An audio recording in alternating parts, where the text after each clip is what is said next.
There was an interview I was watching recently where Jett Lawrence said that he has actually never had arm pump, and same with Hunter Lawrence. So what he said in the interview is, I've never ever had arm pump in my life. Same with Hunter, not once, because we don't grip it so damn hard. And what he's referring to is grabbing onto the handlebars. So for those of you that are new to the channel, my name is Andrew. Struggled with riding and racing fitness for about 14 seasons of racing. So hopefully this video helps you to not deal with arm pump. So you're probably wondering from that, you're like, okay, it's easy to say don't grip onto the bike, but how do I not grip onto the bike with my hands and still be able to ride the bike without falling off or without getting hurt? So there's three reasons three things that I've come up with here that can help with doing that. First of all is working on technique.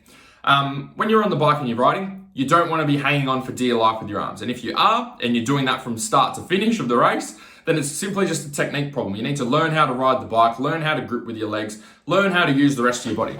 I think as like a rough ratio, if I give you a quick demo, when we're on the bike, we should have 80% of the work done between, say, your shoulders and your feet. Okay, these big muscle groups, your quads, your hamstrings, your glutes, your core, your upper back, your shoulders, they should be doing 80% of the work on the bike. And then 20% of the work should be coming through your arms and hands. And so I think for a lot of newer riders or riders that haven't worked much on their technique is that they don't have that ratio. Okay, they're probably doing 80% of the work with their hands and just hanging on for dear life. And the rest of their body's doing 20%. So they've got that ratio around the wrong way. Second thing is work on getting stronger. Okay, if you can get yourself stronger, you're gonna make the bike feel lighter for yourself. Okay, so if you've got a bike that weighs 100 kilos and you've got your rider weight on top of that, let's say you weigh 80, that's a total of 180 kilos. So if you're doing a 3-hour enduro or a half an hour motocross race, that's 180 kilos you need to wrestle around for 3 hours or half an hour, which is a reasonable amount of weight for a reasonable amount of time.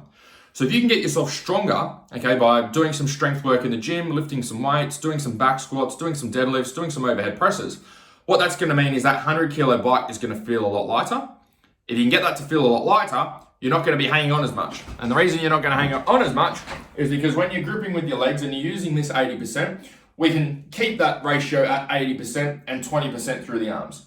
Whereas for a lot of riders, they get fatigued, they're not strong enough, the bike feels really heavy, and instead of 80% being through here, that ratio starts to drop to 70 to 60 to 50, and that means our arms have to do a lot more work. And when they're doing a lot more work, you've got a much higher chance of getting arm pump. Third thing, which touches on what I just talked about then, was just keeping that 80-20 rule. It's doing anything you possibly can to keep that 80-20 ratio as you're riding. 80% of the work through the main parts of your body, 20% of the work through your arms, hands, forearms.